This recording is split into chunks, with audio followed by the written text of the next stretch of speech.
नमस्कार, आप देख रहे हैं न्यूज 24 5 की पंचायत में आपका स्वागत है। आपके साथ मैं हूं प्रत्युष खरे। यूपी में चौथे चरण के लिए प्रचार थम चुका है। विकास के मुद्दे से शुरुआत होते होते अब सभी पार्टियों की जुबान पर शमशान और कब्रिस्तान आ चुका है। प्रधानमंत्री मोदी के बयान के तीसरे दिन बाद भी शमशान और कब्रिस्तान को लेकर सियासत जारी है।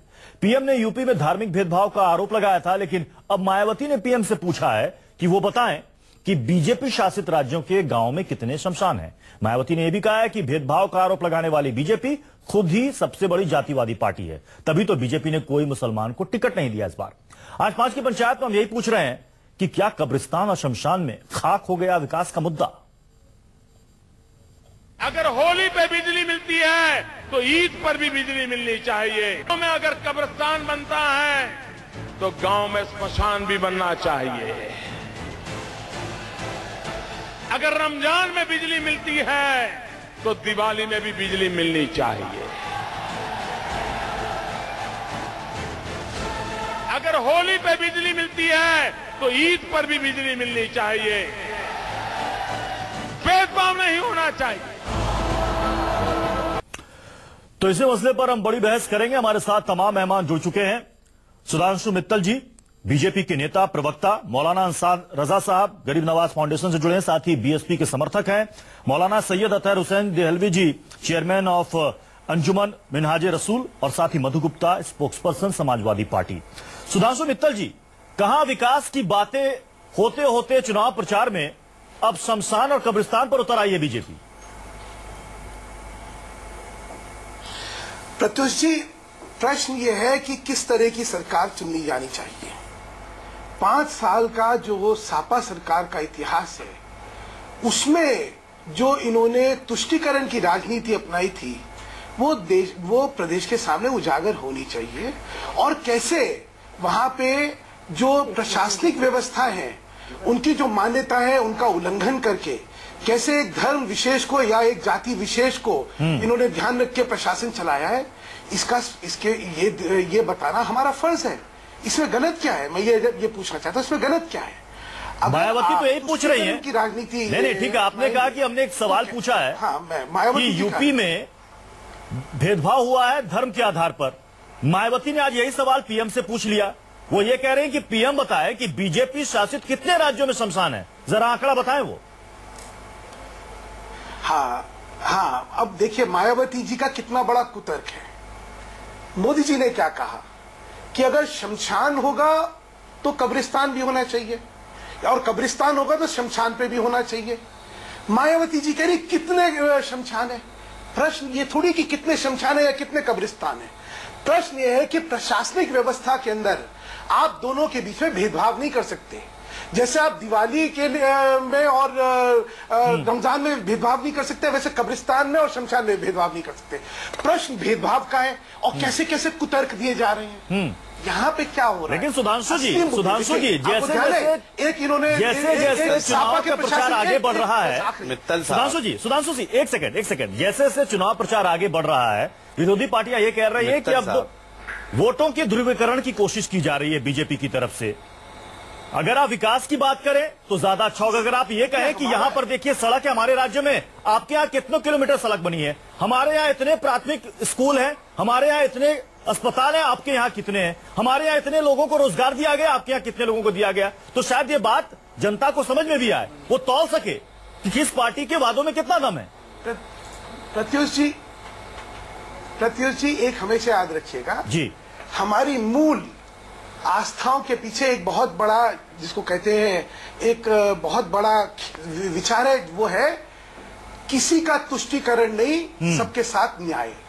सबका न्याय, तुष्टीकरण किसी का नहीं। Justice for all, appeasement to none. ये एक एडमिनिस्ट्रेटिव फिलॉसफी है।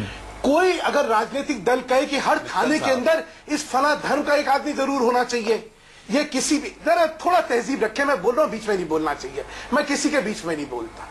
तो प्रश्न ये होता है कि कोई भी प्रशासन अगर धर्म के आधार पर अपने निर्णय लेगा तो क्या वो प्रदेश के हितकारी है या नहीं है। और अगर जो प्रशासन ये करता है तो उसको उजागर करना हमारा फर्ज है।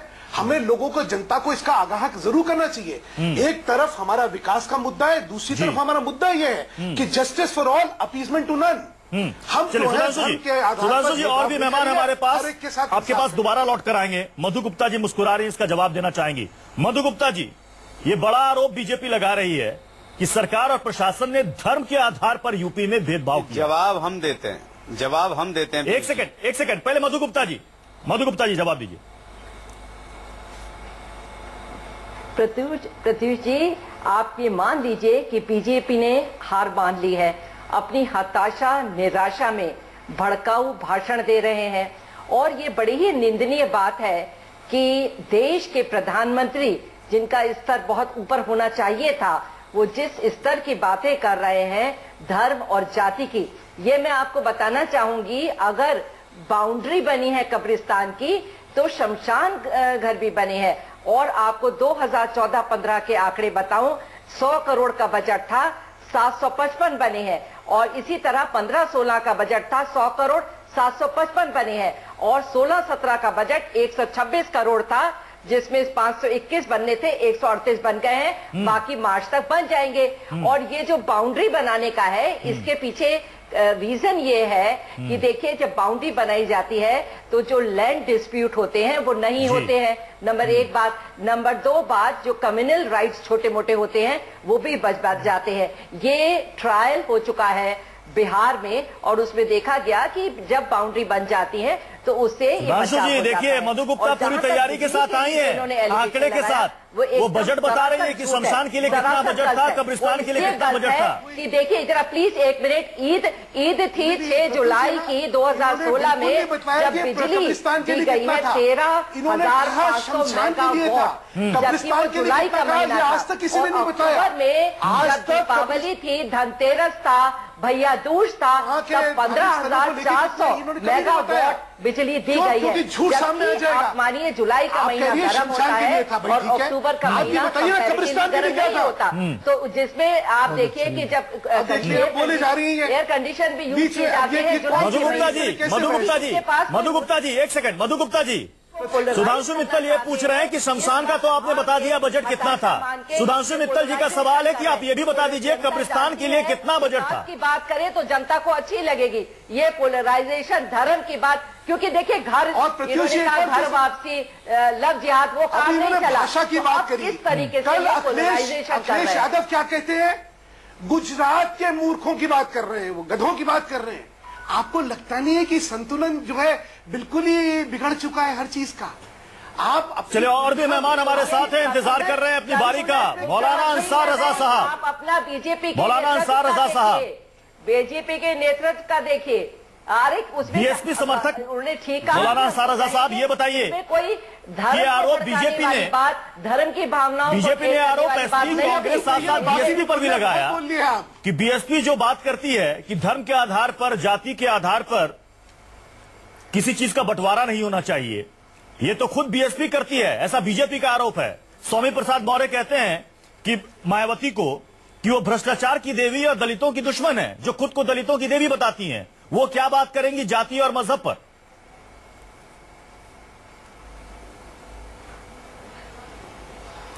देखिए पीयूष जी, सबसे बड़ी बात तो यह है कि जिस बात पर आप डिबेट कर रहे हैं कि शमशान वर्सेस कब्रिस्तान, इलेक्शन के टाइम पे किसी नेताजी से किसी भाई ने कहा कि भाई हमारे इलाके में शमशान घाट नहीं है, आप चुनाव के बाद क्या करेंगे? तो उन्होंने कहा आप मुझे जिता दीजिए, मैं घर घर में शमशान घाट बनवा दूंगा। हिंदुस्तान के वजीर आजम को जेबा नहीं देता है कि इतनी घटिया राजनीति करें वो, क्या हिंदुस्तान के हिंदू मुसलमानों ने मिलकर, या जिन लोगों ने भी उनको वोट दिया, क्या इसलिए दिया था कि वो आकर के शमशान घाट की बात करेंगे, विकास की बात करेंगे? वो सबका साथ सबका विकास की बात करते हैं, फिर दीपावली को जोड़ते हैं वो होली से, ईद को जोड़ते हैं दीपावली से। क्या तरीका है ये उनका? उनको विकास की बात करनी चाहिए। प्रधानमंत्री हैं आप, आपको अखिलेश मुख्यमंत्री हैं, आपको आप अखिलेश की बात का जवाब दें, अखिलेश उनकी बात का जवाब दे रहे, तमाशा मचा रखा है आपने। अब बीजेपी इस बात को समझ चुकी है कि 3 चरण में वो मुकम्मल तौर पे हार चुकी है। अब एक ही रास्ता रह गया कि हिंदू मुसलमान करवाया जाए, जो अमित शाह का पहले से प्लान था। बस वो प्लान में अब मोदी जी कूद गए हैं, जाहिर सी बात है। अब जहां तक सवाल मौर्य जी का है, मौर्य जी के पास पहले से 12 केस उनके ऊपर चल रहे हैं, वो किसी से बात करेंगे। जहां तक सवाल बहन मायावती जी का है, उन्होंने कोई ध्रुवीकरण की बात नहीं की, हिंदू मुसलमान की बात नहीं की, उन्होंने सर्वजन सुखाय सर्वजन हिताय की बात की है, सबकी बात उन्होंने की है, एक पर्टिकुलर जात की बात उन्होंने नहीं की है। अब चूंकि मुकम्मल तौर पर उत्तर प्रदेश की जो अंदरूनी खबरें आ रही हैं उससे सपा और बीजेपी दोनों परेशान हैं, और दोनों अब आज देखिए इतने परेशान है कि एक ही शहर में दोनों लगे हुए हैं। सोचने वाली बात है, इलाहाबाद जैसी सरजमीन जो बहुत हमारे हिंदू भाइयों के लिए बहुत पवित्र मानी जाती है, सब लगे हुए हैं वहां। कमाल की बात है। अरे जैसे सारा वोट वही मिल जाना हो इनको। अच्छा, एक बात बता दीजिए, जो बात यहाँ पर मधु गुप्ता जी ने कही, उसके बाद मैं मौलाना अतहर के पास जाऊंगा। मधु गुप्ता जी ने जो बात यहाँ पर कही, जो आंकड़े उन्होंने गिनाए, क्या आप उससे सहमत हैं? जी देखिए साहब, ऐसा है कि अखिलेश यादव साहब ने जो आंकड़े बताए हैं, मैं उनसे पूछना चाहता हूं 2012 में जो उन्होंने वादा किया था कि मुसलमानों को 12% हम रिजर्वेशन देंगे। हाँ। ये जो लाल पत्र उन्होंने निकाला था, लाल किताब जिसको हम कहते हैं, हाँ। वो लाल किताब उन्होंने निकाली थी 2012 में कि हम मुसलमानों को 18% रिजर्वेशन देंगे। मैं पूछना चाहता हूं कि जब संविधान में ही नहीं है तो आपने मैनिफेस्टो में कैसे, मतलब झूठा संवाद दिखा दिया, आप ये कह रहे हैं, और उसके बाद संवाद दिखा दिया समाजवादी पार्टी ने। और फिर आप 2017 में मौलाना अतहर, क्योंकि यहाँ पर सभी अपनी अपनी पार्टी की नुमाइंदगी कर रहा है, मैं आपसे समझना चाहूंगा, पूरे चुनाव में अखिलेश ने और का मसला उठा है, ये क्या इतना इंपॉर्टेंट है यूपी के लिए, लोगों के लिए, वोटर्स के लिए? क्या विकास के मुद्दे पीछे छूट गए? पीयूष, 2014 में, बल्कि सितंबर 2013 में जब गोवा के अंदर एक नए अवतार के रूप में नरेंद्र भाई मोदी आए थे, तो उनकी आप शुरू का आप देखिए वो जिस विचारधारा से आते हैं, वहां श्यामा प्रसाद मुखर्जी, दीनदयाल उपाध्याय जी, अटल बिहारी वाजपेयी, और वर्तमान में अगर आप देखें सुषमा स्वराज, जिनकी बोलने की भाषण और शैली ऐसी है कि उनके घोर विरोधी भी कहते हैं कि नहीं साहब, तमीज से, मतलब जिसको कहते हैं ना, एक स्टैंडर्ड ऑफ द वो होता। प्रधानमंत्री भी उसी शैली पे जा रहे थे, और ये वही प्रधानमंत्री हैं कि जब अहमदाबाद और सूरत के अंदर सड़कों को चौड़ा करने के लिए कुछ मंदिर तोड़े गए, तो इन्होंने कहा कि आप मंदिर तोड़ रहे हैं, तो उन्होंने ये कहा था कि हाँ, गुजरात में देवालों से ज्यादा शौचालयों की जरूरत है, यानी कैसा विकास पुत्र, जिसकी तरफ लोग आ रहे थे। और ये सुधांशु जी, मैं कोई बाउंसा नहीं फेंकता, अगर कोई गलत तो सही कर दीजिएगा, वो अहमदाबाद के अंदर सन 2002 से जो स्टैंडिंग कमेटी है वो ये कहती है कि अहमदाबाद में 68 कब्रिस्तान है, 287 शमशान है। उन 287 शमशान को जो फंडिंग जाती है वो सब लोगों ने मिलकर फैसला कर सर्वसम्मति से, उसमें हिंदू भी थे मुसलमान भी, कि चूंकि लकड़ी पे सब्सिडी दीजिए, शमशान चूंकि गाँव में घरों में नहीं बनते, वो झोड़ या पानी के किनारे बनते हैं, और कब्रिस्तान सरकार की जमीन वक्फ होती है, वहां पे किसी कब्रिस्तान ने सरकार से कोई मदद नहीं ली। क्या नरेंद्र मोदी जी बताएंगे क्या उनके गुजरात में ये हो रहा है? जहां तक दलितों की बात है, आज अच्छी बात है, अंसार साहब बात कर रहा है बीएसपी की, सपा भी, ये भी है, लेकिन ये भी एक सत्य है कि नेशनल ह्यूमन राइट कमीशन और दलित, जो भी इसको आप कह रहे हैं SC/ST कमीशन, कहता है कि भारत में सबसे दयनीय स्थिति अगर कहीं दलितों की है वो गुजरात है। तो मैं उस विकास पुत्र को ढूंढ रहा हूं जो मैनहट्टन में तकरीर कर रहा था, मैं उस विकास पुत्र को ढूंढ रहा हूं जो कह रहा था तुम सबको नौकरी मिल जाएगी, तुम सबको पैसा मिल जाएगा, लेकिन मित्तल जी नौकरी तो मुझको नहीं मिल पाई। मैं बीएसपी सपा की बात नहीं करूंगा, मैं तो सिर्फ इतना चाहता हूं मुझे नौकरी तो नहीं, मेरा जवाब देने दीजिए, पैसा जमा करने के लिए भिखारी बना दिया गया। सुधांशु जी जवाब दीजिए। प्रत्युष जी, हम लोग यूपी के परिप्रेक्ष्य में और यूपी के चुनाव के परिप्रेक्ष्य में बहस कर रहे हैं। यूपी के चुनाव में एक सुशासन की कल्पना होनी जरूरी है, एक ऐसा शासन जहां पे दहशतगर्दी, अराजकता, कानून व्यवस्था में शांति अमन हो, ना कि खौफ का माहौल हो, ना कि बहू बेटी को ये डर हो कि मैं घर से निकली तो क्या होने वाला है। वहां का एक ऐसा सुशासन होना चाहिए कि ये भ्रष्टाचार की रेट लिस्टें ना लगी हो। पिछले 10 साल से जो भ्रष्टाचार और जो कुशासन यूपी की जनता ने देखा है, एक राजनीतिक संगठन के बतौर हमारा, देखिए आप लोग थोड़ी तहजीब दिखाए, थोड़ी तहजीब दिखाए, मैं बीच में नहीं बोलता, थोड़ी तहजीब दिखाए। सुधांशु जी, समय की कमी है, इसलिए संक्षेप में अपनी बात रखें। बतौर ये मेरा हक है, मेरा हक है कि मैं अपनी बात के नीचे इनके कुशासन को उजागर करूं मैं, और बिल्कुल हक है। मधु गुप्ता जी रिएक्ट करना चाहती है। मधु गुप्ता जी, अगर बीजेपी के आपत्ति है तो समाजवादी पार्टी ने भी कुछ बढ़िया नहीं किया। समाजवादी पार्टी के प्रवक्ता प्रधानमंत्री को आतंकवादी कह देते हैं। अखिलेश यादव कहते हैं कि अमिताभ गुजरात के गधों का प्रचार करना बंद करें। मधु गुप्ता जी, बेहतर नहीं होता कि अगर बात विकास के मुद्दों पर होती कि हमने ये काम किया, आप बताएं कि आपने क्या काम किया है। आप डेवलपमेंट की बात करिए, आप ये बताइए आपने कितने रोजगार दिए? आपने 2 करोड़ रोजगार देने की बात कही थी, आपने 1,37,000 1% भी रोजगार। मधु गुप्ता जी, मधु गुप्ता जी की बात नहीं। मधु गुप्ता जी, बहुत अच्छी बात है कि आपने बहस की शुरुआत में आंकड़े गिनाए कि अखिलेश सरकार ने शमशान के लिए बजट में कितना आवंटन किया। एक सेकंड मधु गुप्ता जी, क्या आप इस बात से इत्तेफाक रखेंगी कि 20 करोड़ की आबादी वाले यूपी में सिर्फ 4% लोगों के पास ही हेल्थ इंश्योरेंस है? मधु गुप्ता जी, 70% लोगों को साफ पीने का पानी नहीं मिलता, आप इस बात से इत्तेफाक रखेंगी? 18 से 19 साल के बीच हर 1000 लोगों पर 237 लोग ग्रेजुएट डिग्री के साथ लेकिन हैं बेरोजगार। आप इत्तेफाक रखेंगी?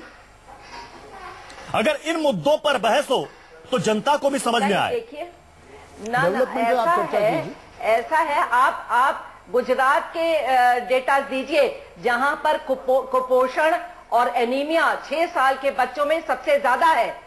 पूरे देश में जो डेटा है उसके हिसाब से गुजरात में